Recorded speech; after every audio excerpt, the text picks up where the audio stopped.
Welcome back to वॉक्सकिल। आज हम start करने जा रहे हैं क्लास 11th यानी कि लेवल 3 का IT/ITS का यूनिट 1 जिसका नाम है IT/ITS इंडस्ट्री। वीडियो को स्टार्ट करने से पहले please like share and subscribe to the channel वॉक्सकिल। सबसे पहले हम इसके अंदर इसकी इंट्रोडक्शन पढ़ेंगे कि IT/ITS इंडस्ट्री होती क्या है। उससे पहले मैं आपको बताऊंगी कि IT और ITES क्या होता है, जो कि आपके सब्जेक्ट का भी नाम है, तो इसके बारे में आपको ज़रूर पता होना चाहिए। आईटी का मतलब होता है इंफॉर्मेशन टेक्नोलॉजी। इसके अंदर हम कंप्यूटर के हार्डवेयर और सॉफ्टवेयर की हेल्प से डाटा को या फिर इंफॉर्मेशन को क्रिएट करते हैं, उसको मैनेज कर सकते हैं, स्टोर करते हैं, अपडेट यानी कि मॉडिफाई कर सकते हैं, एक्सचेंज कर सकते हैं और एनालाइज भी कर सकते हैं। एनालाइज करने का मतलब है आपके पास कुछ डाटा दे रखा है और आप उसको एनालाइज करके कुछ डिसीजन निकालते हैं, कुछ कंक्लूजन निकालते हैं। तो ये सब काम जो होता है वो हमारा आईटी के अंदर आता है, इंफॉर्मेशन टेक्नोलॉजी के अंदर आता है। लेकिन जब हम बात करें आईटी इंडस्ट्री की, तो जब वर्ड इंडस्ट्री इसके अंदर ऐड हो गया है तो इसका मतलब है कि उसके अंदर हम जो भी काम कर रहे हैं, हम अपने डाटा के ऊपर या अपनी इंफॉर्मेशन के ऊपर जो भी क्रिएट मैनेज स्टोर जो काम कर रहे हैं, वो किसके कॉन्टेक्स्ट में हम करेंगे, वो हम करेंगे बिजनेस के कॉन्टेक्स्ट में। बिजनेस का मतलब है यहाँ पर कोई भी ऑर्गेनाइजेशन है जो कुछ प्रॉफिट अर्न कर रही है, कुछ सेल कर रही है, तो उसके कॉन्टेक्स्ट में उसको ध्यान में रखकर अगर हम कोई भी डाटा और इंफॉर्मेशन निकालते हैं हम यूजिंग द कंप्यूटर, तो वो हो जाएगा आपका आईटी। नेक्स्ट आता है IT/ITS। IT/ITS की फुल फॉर्म होती है information technology enabled services. Enabled services का मतलब है यही सारा काम अगर हम वेब के थ्रू करें या फिर हम इंटरनेट के थ्रू करें, जिससे कि जो हम सर्विस दे रहे हैं उसकी जो क्वालिटी है वो इम्प्रूव हो जाए, तो वो हमारा हो जाएगा IT/ITES। जैसे कि हम कोई भी प्रोग्राम बनाते हैं, कोई भी हम सॉफ्टवेयर बनाते हैं और जैसे कि उसके अंदर हम आईटी का यूज़ कर रहे हैं, तो वो हमारा क्या हो जाएगा, IT/ITES। आप एटीएम से पैसे निकालते हैं, वो IT/ITES के अंडर आएगा, क्योंकि बैंक की एक सर्विस है कि पैसे आपको वो कस्टमर को प्रोवाइड करेगा, लेकिन उसको उसने कंप्यूटर से कनेक्ट कर दिया, इंटरनेट से कनेक्ट कर दिया, आप फ़ोन बैंकिंग कर रहे हैं, आप इंटरनेट बैंकिंग कर रहे हैं, तो ये क्या हो जाएगा, IT/ITES हो जाएगा। आप ऑनलाइन शॉपिंग करते हैं, IT/ITES है। आप टिकट्स की बुकिंग ऑनलाइन कराते हैं, वो भी IT/ITES है। आप कोई बिल पे कर रहे हैं इलेक्ट्रिसिटी का या किसी भी चीज़ का ऑनलाइन बिल पे कर रहे हैं, वो भी IT/ITES है। तो आपको समझ में आ गया होगा कि जहाँ जहाँ पर हम वेब का यूज़ कर रहे हैं, इंटरनेट का यूज़ कर रहे हैं, कंप्यूटर का यूज़ कर रहे हैं अपने किसी भी बिजनेस के अंदर, तो वो सारी की सारी जो हमारी ट्रेड्स हैं वो किसके अंदर आ जाएंगी, IT/ITES के अंदर आ जाएंगी। जैसे यहाँ पर मैंने एग्जांपल दे रखा है, call centre, payroll, logistic management, revenue claim, medical billing, ये सब भी हमारे IT/ITES के एग्जांपल्स हैं। तो आपको इतने कुछ ऐसा नहीं है कि हार्ड एग्जांपल्स लर्न करने की ज़रूरत है। जो मैंने आपको अभी सिंपल एग्जांपल्स बताए, आप वो भी एग्जाम में लिख सकते हैं। नेक्स्ट टॉपिक इसके अंदर हमारा रहेगा top 10 BPO companies in India. जो भी हमारी कंपनीज हैं इंडिया की, जो बेस्ट 10 BPO हैं। अब सबसे पहले BPO क्या होता है, BPO का मतलब है बिजनेस प्रोसेस आउटसोर्सिंग। जब भी हम अपना कोई भी बिजनेस का एक पोर्शन या एक ऑपरेशन अगर हम किसी बाहर वाले को करने के लिए दे देते हैं, मतलब कि वो कंपनी खुद नहीं करती है, उस कंपनी का कोई प्रोसेस है और वो प्रोसेस वो किसी और कंपनी से करवा रही है, तो वो जो कंपनी हो जाएगी उसे हम बोलेंगे BPO, business process outsourcing. For example, जैसे इसके अंदर कॉल सेंटर्स जो होते हैं, आपका नाम आपके माइंड में आएगा कि कॉल सेंटर्स ही को ही BPO कहते हैं, लेकिन सिर्फ कॉल सेंटर्स को BPO नहीं कहते। कॉल सेंटर BPO का एक पार्ट होता है। जैसे अगर कोई कंपनी है, मान लीजिए फिलिप्स की कंपनी है, उसका काम है प्रोडक्ट को बनाना, वो इलेक्ट्रॉनिक्स बनाती है, लेकिन अगर उसके अंदर कोई प्रॉब्लम आ जाती है तो कस्टमर जो है वो कॉल सेंटर में फ़ोन करता है, जो कस्टमर केयर सेंटर होता है उसमें फ़ोन करता है। तो क्या वो फ़ोन फिलिप्स वाले ही उठाते हैं? नहीं, उन्होंने एक कॉन्ट्रैक्ट दे रखा होता है किसी और कंपनी को, जो फिलिप्स के जितने भी प्रोडक्ट्स हैं उनसे रिलेटेड जो भी कस्टमर्स की क्वेरीज होंगी वो उनको हैंडल करेगी। तो ये काम तो फिलिप्स वाली कंपनी का ही है ना, क्योंकि उसने प्रोडक्ट बनाया है। लेकिन अपने काम को हल्का करने के लिए कि हम सिर्फ इलेक्ट्रॉनिक्स को बनाने पर फोकस करना चाहते हैं, कस्टमर की जो क्वेरीज हैं वो कोई और सुलझाए, उसके बदले में वो उसको कुछ पैसे दे देते हैं या जो भी उनके बीच का कॉन्टैक्ट होता है। तो जो कंपनी उसकी क्वेरीज को हैंडल कर रही है वो क्या हो जाएगी, हमारी BPO हो जाएगी। तो जेनपैक, TCS, विप्रो, सेक्रो, Wipro, Infosys, WNS, global services, Hinduja, Excel, first source, ये सारी की सारी जो हैं इंडियन कंपनीज हैं, टॉप 10 BPOs हैं इंडिया के अंदर, जो दूसरी कंपनीज से कॉन्टैक्ट करते हैं और उनका हिस्से का कुछ काम उनको करके देते हैं।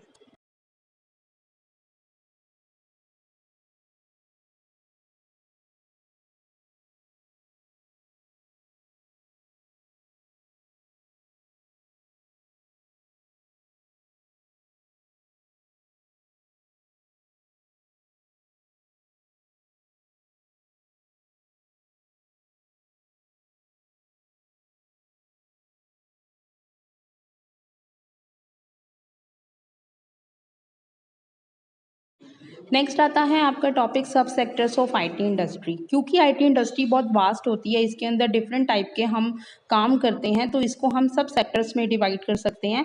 सबसे पहले इसके अंदर सब सेक्टर आता है IT सर्विसेज।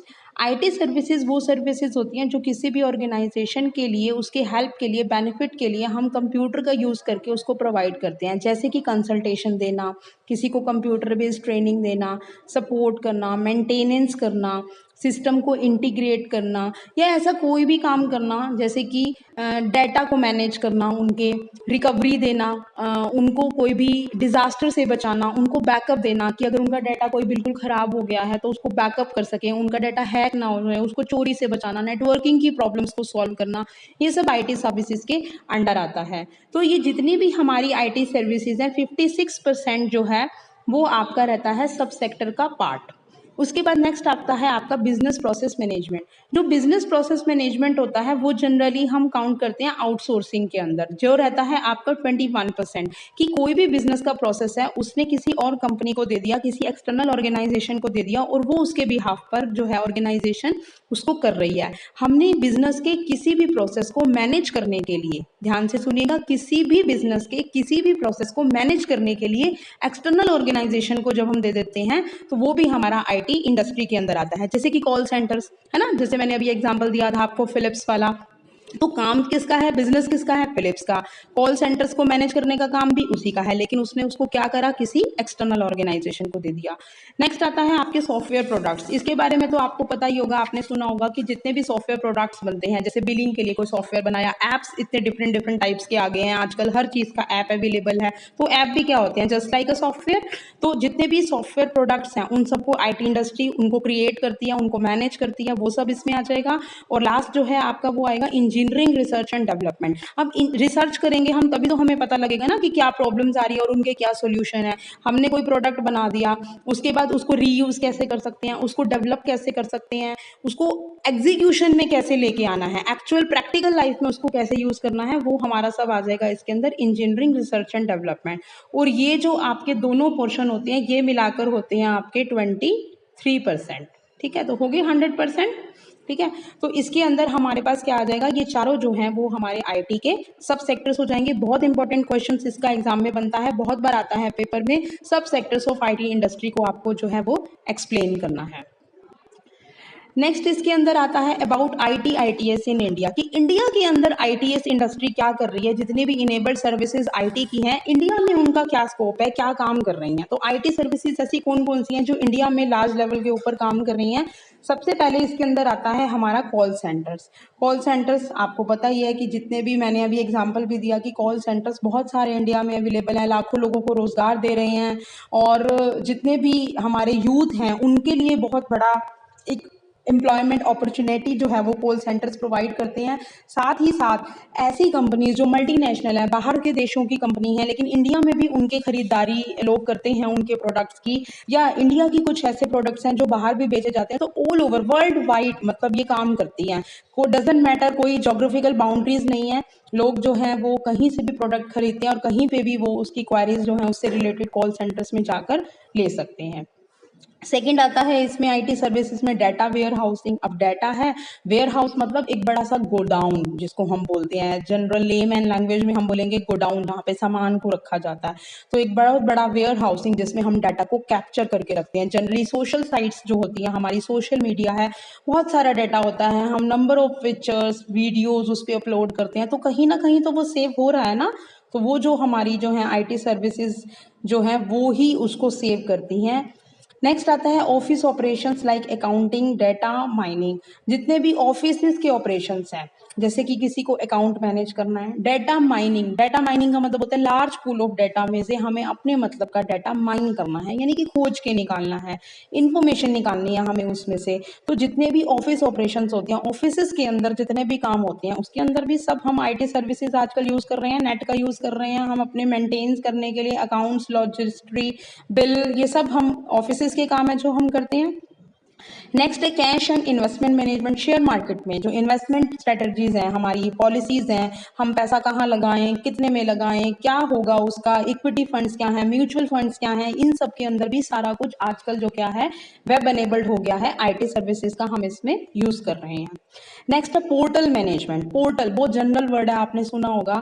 जितने भी हमारी गवर्नमेंट की सर्विसेज हैं, चाहे वो प्राइवेट सर्विसेज हैं, सभी ने अपना एक एक पोर्टल बना रखा है। अब फॉर एग्जांपल अगर हम आपके स्कूल का एग्जांपल लें, MIS पोर्टल आपने सुना होगा, SRN जनरेट होता है जिसमें आपके स्टूडेंट का।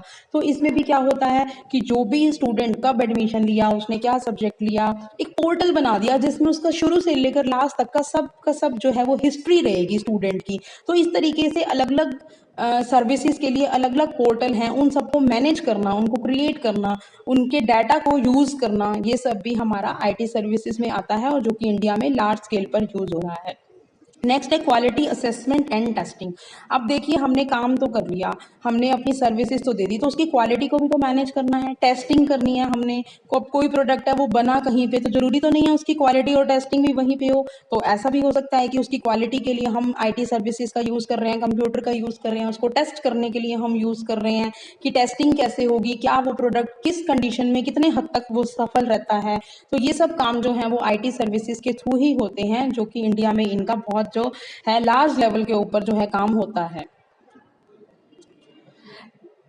नेक्स्ट आपका जो है इसके अंदर नेक्स्ट जो टॉपिक रहेगा एम्प्लॉयमेंट ट्रेंड्स। ये एक इंपॉर्टेंट क्वेश्चन है, जनरली एग्जाम के पॉइंट ऑफ व्यू से देखा जाए तो ये क्वेश्चन पेपर में आ सकता है कि एम्प्लॉयमेंट ट्रेंड्स क्या हैं। अगर आईटी की बात करें कि what are the employment trends in IT industry, तो देखिए एम्प्लॉयमेंट का मतलब होता है रोजगार देना। जब आईटी इंडस्ट्री इतनी बड़ी है, उसके इतने सारे सब सेक्टर्स हैं, उसके अंदर इतनी सारी हम सर्विसेज प्रोवाइड कर रहे हैं, तो ऑब्वियस सी बात है जब हम सर्विसेज प्रोवाइड कर रहे हैं तो उतने ही लोगों की हमें ज़रूरत भी पड़ेगी। अगर हमें उतने लोगों की ज़रूरत पड़ेगी तो हमें आउटसोर्सिंग के अंदर भी जो आउटसोर्सिंग होती है ना, यानी कि हम अपना काम करवाने के लिए किसी बाहरी व्यक्ति को एक कॉन्ट्रैक्ट दे देते हैं, वो होता है हमारा आउटसोर्सिंग। अब आजकल ना एक बड़ा कॉमन सा आपने एक एग्जाम्पल सुना होगा, या जिसको हम बोलते हैं इवेंट मैनेजमेंट, है ना। किसी की अगर शादी होती है तो क्या करते हैं, इवेंट मैनेजर को बुला लेते हैं। भाई वो डीजे भी देख लेगा, वो डांस का भी मतलब कोरियोग्राफी भी देख लेगा, और वो लाइट्स भी देख लेगा, वो खाने का भी देख लेगा, मतलब ईच एंड एवरीथिंग जो है ना वो जो है हम आउटसोर्सिंग कर देते हैं, ताकि जो लोग हैं जो जिनके घर शादी है वो आराम से शादी इंजॉय कर सके। तो हमने आउटसोर्स कर दिया। अब शादी तो जिनके घर काम तो उनको करना पड़ेगा नहीं, लेकिन उन्होंने क्या कर दिया, आउटसोर्स कर दिया। उन्होंने कॉन्ट्रैक्ट दे दिया एक इवेंट मैनेजर को। अब इवेंट मैनेजर ने क्या करना है, अब सब काम एक जना तो नहीं कर सकता, उसके आगे कॉन्टैक्ट्स हैं, उसका लाइट वाले से कॉन्टैक्ट है, उसका कैटरर से कॉन्टैक्ट है, उसका डेकोरेशन वाले से कॉन्ट्रैक्ट है, उसका डीजे वाले से कॉन्ट्रैक्ट है, या जो भी चीजें हम मैरिजेस में हम यूज करते हैं उसका सभी के साथ उसने टाई अप कर रखा है लोगों के साथ, जो उसको कम रेट में काम करके देते हैं, और वो सब उसका काम क्या है, मैनेज करना चीज़ों को, है ना। तो ये सब हमारा जो आउटसोर्सिंग होती है इसके अंदर एम्प्लॉयमेंट जनरेट होती है। तो बहुत अच्छा इसके अंदर हम कह सकते हैं कि outsourcing is the one of the most important trend in the employment age in the IT industry. तो इसके अंदर आउटसोर्सिंग में अब हम देखेंगे कि किस किस तरह की आउटसोर्सिंग हम आईटी इंडस्ट्री में करते हैं, यानी कि किस किस तरह के कॉन्ट्रैक्ट हम दे सकते हैं। पहला इसके अंदर है कॉल सेंटर आउटसोर्सिंग, जो हम ऑलरेडी एक्सप्लेन कर चुके हैं कॉल सेंटर्स के बारे में। सेकंड आता है आपका केपीओ। अब केपीओ की फुल फॉर्म होती है नॉलेज प्रोसेस आउटसोर्सिंग। अब नॉलेज प्रोसेस आउटसोर्सिंग का मतलब होता है, देखिए कॉल सेंटर के अंदर तो हम क्या कर रहे थे, सिर्फ कॉल्स को मैनेज कर रहे थे, जो कस्टमर की प्रॉब्लम्स आ रही है उसको हम मैनेज कर रहे हैं। नॉलेज प्रोसेस आउटसोर्सिंग का मतलब है कि डाटा के अंदर से नॉलेज को निकालना, एक इंफॉर्मेशन को निकालना, एक ऐसी चीजों को निकालना जिसके बेस पर डिसीजन लिया जा सके। ठीक है, इसके अंदर हमारे 3 पॉइंट आते हैं, मार्केट रिसर्च, फाइनेंशियल रिसर्च और बिजनेस एनालिटिक्स। अब मार्केट रिसर्च क्या होता है, देखिए मार्केट रिसर्च का मतलब होता है कि आपने कोई भी मार्केट ले लीजिए, अपने आसपास की छोटी मार्केट का एग्जांपल ले लीजिए, उसके अंदर कितने लोग आते हैं, कितने लोग क्या क्या चीज़ें खरीदते हैं। अगर उस मार्केट के अंदर किसी नए वेंडर को अपना कोई प्रोडक्ट बेचना है तो क्या चांसेस रहेंगे कि उसका प्रोडक्ट सक्सेसफुल रहेगा उस मार्केट के अंदर या अनसक्सेसफुल रहेगा। तो ये सारा काम कौन करेगा, केपीओ करेगा, नॉलेज प्रोसेस आउटसोर्सिंग। अब जो बड़ी बड़ी कंपनीज हैं वो ऐसे ही नहीं अपना प्रोडक्ट कोई उतार देती। अब मान लीजिए अंबानी ने जियो लेके आया तो उसने ऐसे नहीं सोचा भाई सारे अच्छा कमा रहे हैं तो चलो जी मैं भी अपना एक सिम लॉन्च कर लेता हूँ। उसने प्रॉपर मार्केट रिसर्च कराई कि कितने लोग इंटरनेट के ऊपर जो है अपना फोन चलाते हैं, कितने लोग कितना डाटा यूज करते हैं और कितने लोगों के पास स्मार्टफोन्स हैं। तो उसने काफी सारी रिसर्च करी, उसके बाद उसने अपना प्रोडक्ट को देखा, फिर उसके बाद उसने एक मार्केट रिसर्च तो कर ली, उसके बाद उसने फाइनेंशियल रिसर्च करी कि मुझे कितना पैसा चाहिए, लोग कितना पैसा खर्च कर सकते हैं अपने डाटा के लिए, क्या लोग मेरे सिम को फ्री में खरीदने के लिए स्मार्टफोन नया खरीदेंगे, कितने ऐसे लोग हैं जो कर सकते हैं। तो प्रॉपर उसने सारी फाइनेंशियल रिसर्च करी। उसके बाद बिजनेस एनालिटिक, अब उसने क्या सोचा कि मैं एक बार तो इनको फ्री में दे दूंगा, लेकिन क्या बाद में वही लोग मेरे उस डाटा को यूज करने के लिए मुझे कितना पैसा दे सकते हैं। उसने उसके अंदर स्ट्रैटेजीज लगाई। उसने देखा कि 6 महीने में मेरे साथ इतने लोग नहीं जुड़े, अभी बहुत सारे लोगों ने फोन्स नए नहीं खरीदे हैं, तो उसने क्या किया, 3 महीने का शायद दिया था, चलो जितने का भी दिया था कुछ टाइम उसने और उसमें ऐड कर दिया कि अब भाई है 3 महीने में और दे देता हूँ कि अब देखते हैं अब कितने लोग उन 3 महीनों के अंदर नया फोन लेके मेरे सिम को फ्री का यूज करते हैं। फिर जब उसने देखा कि अब मेरे पास इतने फ्री यूजर्स इकट्ठे हो गए हैं, फिर उसने स्ट्रैटेजी लगाई कि हाँ जी अब मैं इतने पैसे लूंगा और उनमें से कितने लोग ऐसे हैं कि वो उस पैसों को देख के उसका प्लान जो है वो कंटिन्यू करते हैं। तो प्रॉपर एक रिसर्च होता है, एक एनालिसिस होता है किसी भी प्रोडक्ट को मार्केट में उतारने से पहले। तो ये सब काम उसके लिए कौन करता है, केपीओस करता है।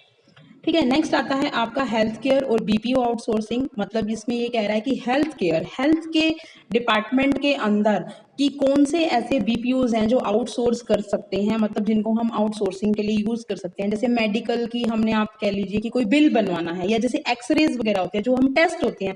देखिए सभी हॉस्पिटल सभी तरह के टेस्ट नहीं करता, ये आपको भी पता है। टेस्ट करने के अलग अलग से उन्होंने क्या कर दिया, लेबोरेटरी बना दी। डॉक्टर्स के कॉन्टैक्ट होते हैं ना, आप डॉक्टर के पास जाते हैं, कहते हैं जी एक्सरे है इस वाले लैब से करवा लेना, यहाँ आपको डिस्काउंट मिलेगा। वो डिस्काउंट नहीं मिलता, वो डॉक्टर का कमीशन होता है इतना कि हाँ भी इतना मिल जाएगा मुझे। तो हेल्थ केयर के अंदर भी हम आउटसोर्सिंग को क्रिएट कर सकते हैं। फिनेंशियल सर्विस आउटसोर्सिंग, बहुत सारे फिनेंशियल एडवाइजर्स हैं, ब्रोकर्स हैं जो लोगों को सर्विस प्रोवाइड करते हैं कि भी कहाँ पे पैसा इन्वेस्ट करें, कहाँ पे कौन से फंड खरीदें, कौन से शेयर अब जो हैं वो आने वाले हैं। इस तरीके की फाइनेंशियल सर्विसेज भी लोग जो हैं वो प्रोवाइड करते हैं। नेक्स्ट है इंजीनियरिंग सर्विसेज आउटसोर्सिंग। अब इंजीनियर्स हैं, उन्होंने कोई प्रोडक्ट बनाया, उसके लिए उन्होंने आउटसोर्सिंग दे दी कि हमने प्रोडक्ट तो क्रिएट कर दिया, अब इसके आगे आने वाली कोई भी प्रॉब्लम्स हैं, अपडेशन है, इसको हम आपने मैनेज करना है, उसके लिए क्या करा, किसी और कंपनी के साथ जो है वो कॉन्ट्रैक्ट कर लिया। और नेक्स्ट आता है आपका बिजनेस प्रोसेस आउटसोर्सिंग। ये मैं पहले भी बता चुकी हूँ कि बिजनेस के किसी भी प्रोसेस के लिए, किसी भी प्रोसेस के लिए हम आउटसोर्स कर सकते हैं। जैसे फॉर एग्जांपल अगर हम ऑटोमोबाइल का एक एग्जांपल लें कि मान लीजिए कार बनाने वाली कंपनी है, तो जरूरी तो नहीं है कि वो हॉर्न भी जो है या वो हेडलाइट जो है वो अपनी कंपनी में ही बनाएगी। मान लीजिए मारुति है तो उसने क्या करा, किसी और से आउटसोर्स कर लिया कि हम इंजन बनाएंगे, हम बॉडी बनाएंगे कार की, लेकिन जो उसकी हेडलाइट्स लगेंगी वो जो है वो उसको किसी, जैसे फिलिप्स की ही मान लो, उसने कंपनी को दे दिया कि भी आप जो है हमें हेडलाइट जो है वो जो बल्ब उसके अंदर लगते हैं, एलईडीज लगती हैं, वो आप हमें प्रोवाइड कराएंगे। तो आउटसोर्स कर दिया उसने अपने किसी भी प्रोसेस को। तो मेरे को उम्मीद है कि आप सभी को आउटसोर्सिंग के रिलेटेड जितने भी टॉपिक्स मैंने अभी आपको करवाए हैं आपको समझ आ गए होंगे। फिर भी अगर आपको कोई भी प्रॉब्लम है, आपको समझ में नहीं आ रहा, तो आप मुझे कमेंट सेक्शन में कमेंट करके प्लीज़ मुझे बताइए, I will explain it again. और आपको अगर कोई भी प्रॉब्लम आती है इसके अंदर तो आप मुझे ज़रूर बताइए। और इसके अलावा प्लीज़ मेरे चैनल को लाइक करें, शेयर करें वीडियोस को और सब्सक्राइब करें वॉक स्किल को। तो अभी के लिए थैंक यू। नेक्स्ट वीडियोस लेकर मैं जल्दी ही आपसे फिर मिलूँगी। बाय।